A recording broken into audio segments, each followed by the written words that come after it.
On this video, we're going to dissect and talk about a very sensitive part of our history as Africans. First, I'll touch on how we were living pre-colonization, and then we'll talk about why and how the Europeans started coming to Africa. We'll talk about the Berlin Conference, who was at that conference, what they discussed, and what rules they made. Also, what happened right after that Berlin Conference and how the new rules they set sped up land theft and colonization. The history of slavery in Africa.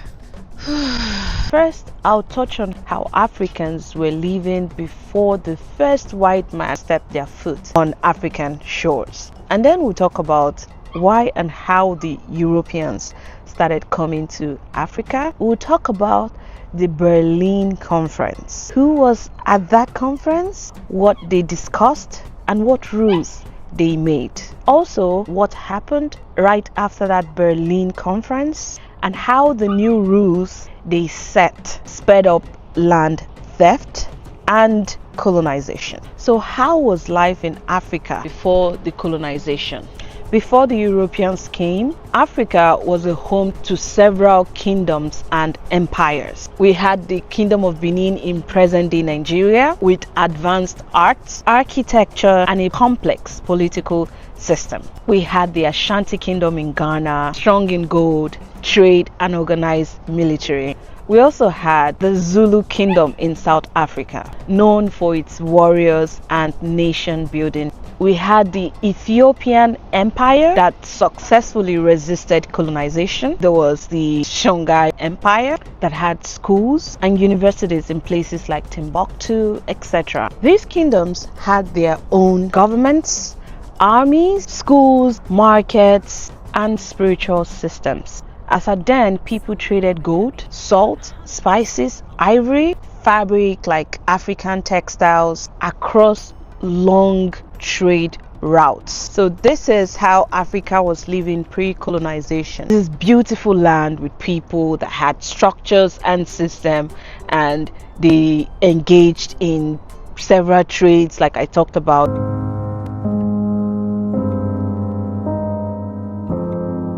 We can't talk about the slavery history of Africa without also talking about the indigenous aspect of slavery. Even before the white men came, people in some parts of Africa were already practicing what we call the indigenous slavery system, but it's completely different from how the Europeans later made it. Like you watch in the Nollywood movies, Yoruba village movies, or the Igbo village movies, where the slave traders or slave owners as at then acquired their slaves through three means. One is through war. If, for example, my village and the other village is clashing, my village chief or king can send the warriors in our village to go fight the warriors or the king or the people in the neighboring village that they're at loggerheads, and whoever wins the war, we watch it in movies all the time. The Yoruba village movies shows us this. So it's like this village and this village go to war, so this village wins and they conquer this one, so the village that wins pack everyone in that village, both their warriors that they conquered, they pack everyone back to their own village as goods or loots or what do you call it, after the war. So they turn these people that they capture after they have conquered them, they take them back to their villages.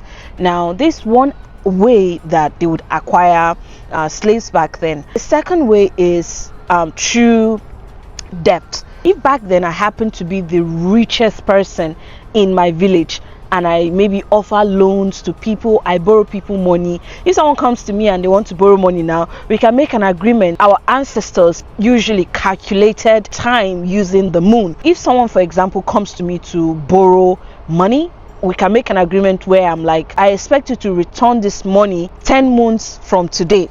So if that 10 moon reaches, that person that borrowed money from me is not able to pay back the money, I can take them, can offer themselves or even their child, you know what, I'll work on your farm, I'll work on your plantation, I'll work on your cassava or cocoa farm or yam farm for 10 months. It's like exchanging or making an agreement. It's like, I'll come and work for you and you don't have to pay me wages, so the wages for that work will be equivalent to the money that you borrowed me. Third one is, maybe for example, that person that came to, you know, work with me for 10 months until their wages is fully paid. If I really needed my money and someone else wanted someone to work on their farm, I can basically make an agreement with that person where I am like, you know what, I have someone that can work on your farm for 10 months. This is how much you will give me. Once, you know, you give me that money and that person works on your farm for 10 months, they are free. These 3 ways that our people used to acquire slaves back then in several parts of Africa, it wasn't built for the scenario of you are going to be my slave till you die. It wasn't permanent or horrific like the Europeans later made it. The slaves can even marry into the families that they are working for or they are serving. They can own lands, they can earn their freedom, they can be set free on certain terms. So that's the indigenous aspect of slavery explained. So Africans lived in structured societies, rich traditions, music, languages, spiritual systems, all connected to nature and the earth. We were not living in chaos, needing to be saved by any white man. We had our own way of life. Before I started this video, it's been a hassle for me to actually film this video. I've been trying to film this video for weeks, right? For weeks. Every video has a spirit attached to it. This particular video, I just couldn't find myself aligned enough to actually film this video. Originally planned to always film it at sunset, so by the time maybe I'll come outside and set up my camera to start filming, it's already getting late, or my dog is not being so nice, or something just happens. Like the spirits were just not, I think they were not aligned with me. This morning I had to give them offerings. I didn't film it, but I actually had to do libation for them by the waters here. And I told them, you guys, you sent me to expose your truths. I align with you right now. Last night was when I was even supposed to film the video. I said, you know what, I've been trying, I'm going to do it yesterday evening. I still couldn't do it. So last night I told them, by sunrise this morning, I make an agreement with you guys. I didn't send myself on this mission. You guys sent me here to tell your story, and I want to be aligned with you. I want to be your vessel. Use me to tell your story. Use me to expose your truth. Use my mouth to speak your words. Use my voice to voice out everything you went through and experienced and all of that. And you know, as of this morning, by 5:23, my bedroom curtains were down, but the sun pierced my eyes. That was how it woke me up.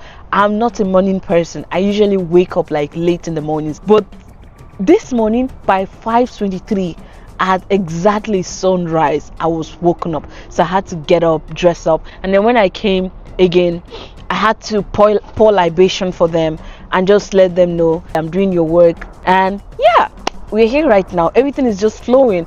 I'm speaking from my heart. It's like, as the words keep coming to me, I'm channeling them right now. As the words keep coming to me, I keep speaking them. So yeah, if this is your first time watching me, my name is Sophia. I'm a spiritual guide gifted with the gift of divination, channeling, spirit mediumship. Also, I'm a childhood trauma survivor. I'm in this position where I help other victims heal and pull them out of the dark place that I found myself back then as well. So yeah, enough about me. This video is really not about me. It's about our ancestors. So yes, let's get back to talking about them.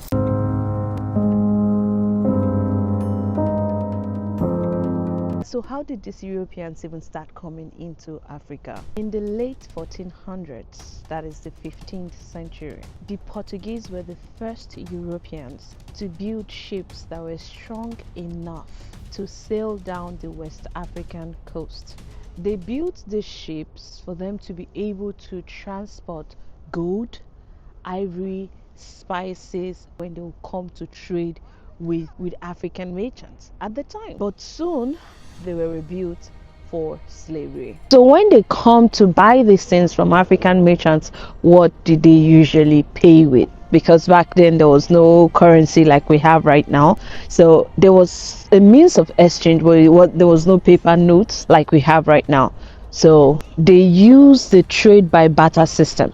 Let's say this is gold. An European comes to trade with an African trader, and in return they will pay these African merchants with European fabrics, a bottle of rum, umbrella, maybe a pen, cheap manufactured goods from Europe. They built these ships for them to be able to transport all of that when they will come to trade with our African merchants. But soon they were rebuilt for slavery. Around 1400s, the Portuguese were the first to sail to African borders to trade with the African merchants at the time. So when they will come for these trades, they will see that the African chiefs that they are actually trading with had slaves. They will tell them, you know what, apart from the gold we are buying from you guys, apart from the spices, apart from the ivory, we want to also buy slaves.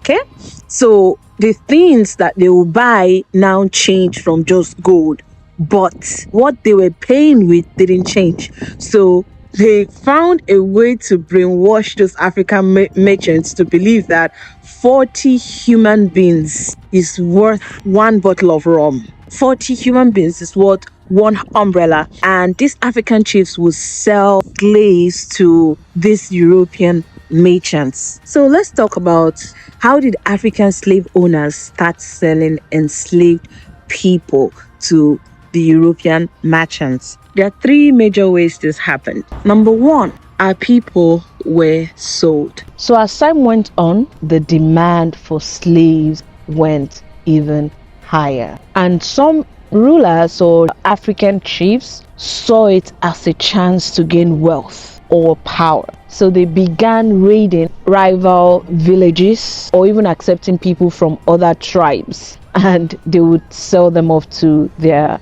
European merchant customers. Many of them didn't even know what the Europeans were actually doing with these people that they were buying from them. Nobody really explained that these people were going to be worked to death, chained like animals, and never coming back. So what started as a trade turned into human trafficking. The second way that the Europeans got slaves from Africa was through trickery. The European merchants will often set up fake deals, making it look like trade, but they will end up stealing those people. They will gather some Africans, give them alcohol, give them weapons, and ask them to cause chaos. And once they do that, the aim is to capture people so that they can divide and conquer.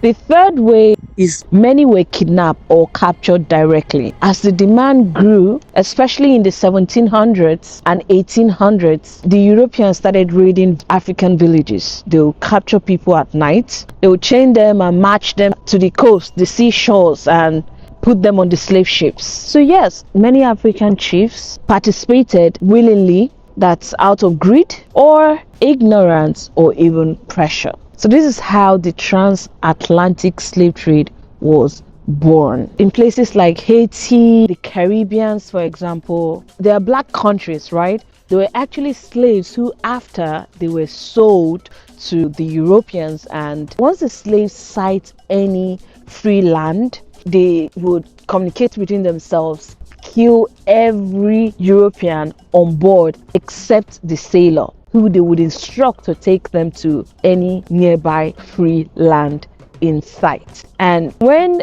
that happened a couple of times, these Europeans went back to notify the African chiefs of what the slaves was doing. You know what some of the European chiefs did? They decided on how to stop this. How did they do it? They got people to dig up a well called the Well of Forgetfulness. And the intention is, before the slaves get to their ships, while they are being walked down to their ships, they will stop at this well, drink from this well. Anyone that drinks from the well, the spiritual juju or whatsoever is in that river is supposed to not only calm the slaves, but make them completely forget who they are, or completely lose memory of who they are for like 4 to 6 months. So as at that 4 to 6 months, once they've drunk from the river of forgetfulness and they lose their memory, by the time they will regain themselves, they are already on the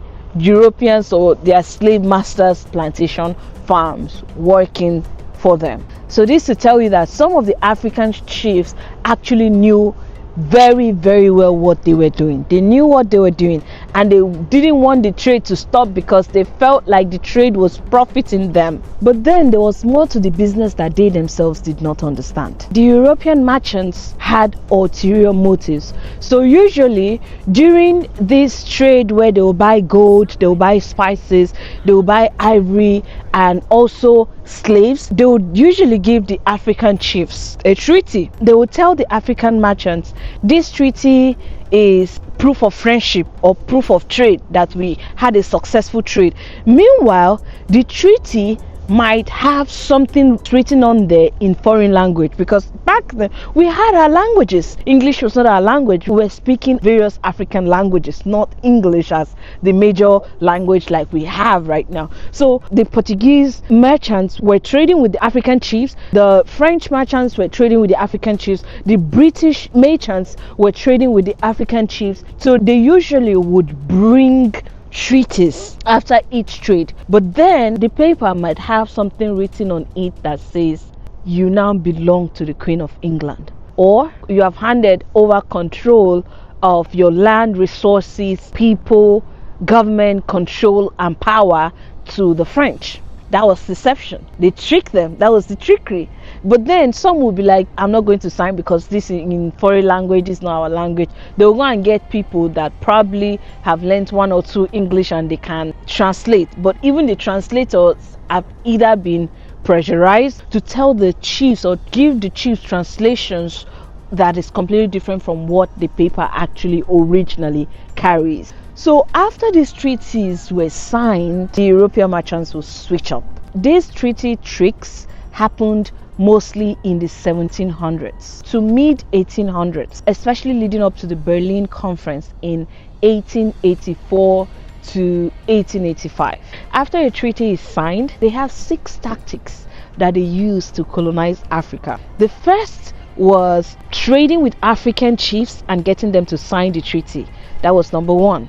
And then after this treaty is signed, they will go back with the agreement papers, and then they will send in Christian missionaries. The Christian missionaries' main job was humanitarianism. The second job of the missionaries was to soften the minds of Africans. Their main job was to convince Africans that everything about our spirituality as Africans is evil and demonic. When they were also doing this, they also served as intelligence for the Europeans back home, the Europeans that sent them. Go on Wikipedia and search letters from the Christian missionaries to Europeans, to the European leaders. It's on the internet literally. You read that these missionaries served as intelligence. They were the ones that were writing letters to talk about how, oh, these people, they don't think they can convert them. It's very, very hard to separate them from their gods, from their spirituality. They were just giving them all of the intelligence they needed to get all the tools they could take over Africa ready. So the Christian religion was not brought into Africa to save Africa. We were not in chaos, needing to be saved. We were doing pretty good. We didn't need to be saved by them because they knew that we had African spiritual powers. Up until now, they know of our power. So they send us missionaries to disconnect us from our spirituality by brainwashing us or programming Africans that everything that has to do with our African spirituality, African belief system is demonic and of the devil. They knew that if they didn't turn us away from our spirituality, they wouldn't be able to control us. The next thing they would do after that was send in their soldiers. The job of the soldiers was to enforce the agreement by force if needed. They will first of all go to the chiefs and tell the chiefs, okay, you have to step down from power, we own this land now. The chiefs will be like, the ones that were obviously tricked into signing, like, what do you mean by that? They will show them the treaty paper.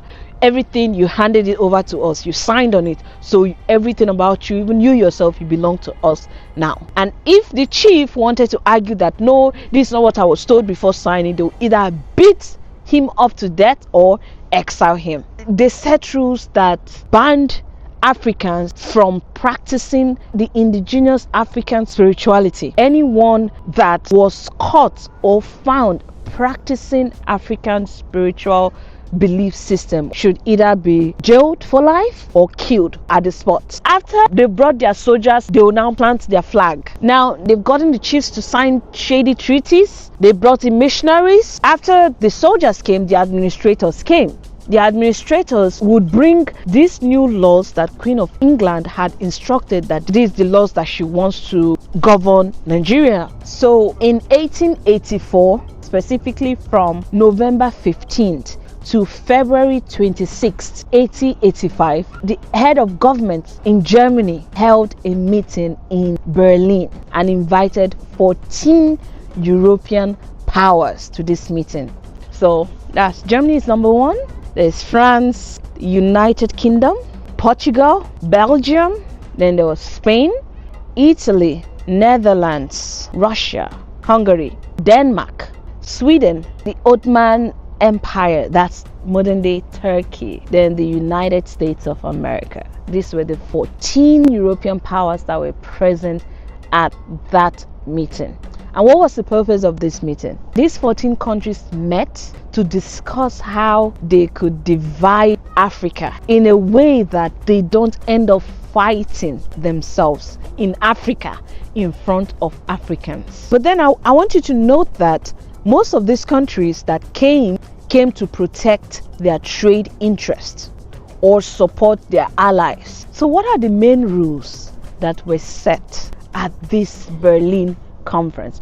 Number one being the effective occupation rule. What does this even mean? It says you can't just claim a land. You must actually control the land and be physically present in that land in Africa. So that means that being physically present means you're having your military, your admin offices, building roads, and missionaries. So you need to have these 4 things. Number 2 rule is you also have to notify the rest African powers that this territory is now yours, so that they can all approve that, okay, this Nigeria now belongs to Britain.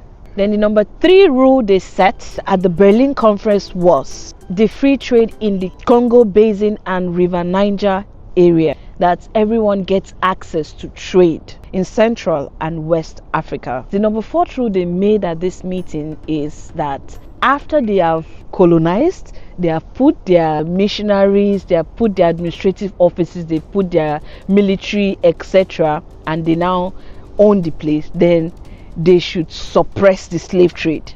That's, we'll end slavery. Just after we've enslaved the Africans with colonization, then we'll end slavery. We'll abolish it. The 5th rule is all of the European powers that will partake in the colonization of Africa must respect existing treaty agreements. So treaties between the Europeans and the African chiefs, no matter how unfair, shady, or unjust it was, had to be respected by the other European powers. So these 5 rules that they set at the Berlin conference made it legal for Europe to divide Africa like a cake. It made it legal for Europeans to exploit Africa. These rules also made it legal for the European powers to create borders that ignored tribes, kingdoms, languages, spirituality, and our belief system, an African belief system. So the 4th part is what happened after the Berlin conference and how did the rules that they set affect Africans. So right after the conference, the European powers started rushing into Africa to claim even more lands. They began to bring in more missionaries, soldiers, and administrators. Their missionaries banned African spirituality and forced Africans to convert into Christianity. Many of Africans today do not even know the origin of the Christian religion. They don't even know that they are Christians today because their indigenous African spirituality was banned by the same people that colonized them. Do you know that of all the European powers, of all the European countries that colonized Africa, France is the worst of them all? Between France and the Arabs, I think the Arabs would definitely be another video, how they were actually castrating our men, so that once they brought them, they will castrate them and make them work till they die, so that they will not have children. You know, with the Americans, they didn't castrate them, so they had children, which is why we have a lot of black Americans today. You know, children of those slaves are the black Americans that we have today. But the Arabs that got slaves, they castrated them, so the slaves that they got worked until they died, and it's like they came and they left without any single footprint, nothing to remember them, because they were castrated. A lot of people want to tell me about, oh, our ancestors, they were demonic, they were practicing voodoo, they were practicing witchcraft, they were killing slaves, they were killing twins, they were doing this, they were doing that. Like, your colonizers came, they wrote stories that when you hear it, you are like, it's even good they even colonized us. How could they have been offering human beings as sacrifices? How could they have been killing twins? You can't come and conquer a people and then you write the story of those people to favor those people. Colonization was not just about land, resources. It was also about wiping off your identity, everything. You see this water behind me? There was a day I came outside, I dipped my leg in the water and I was just sitting outside.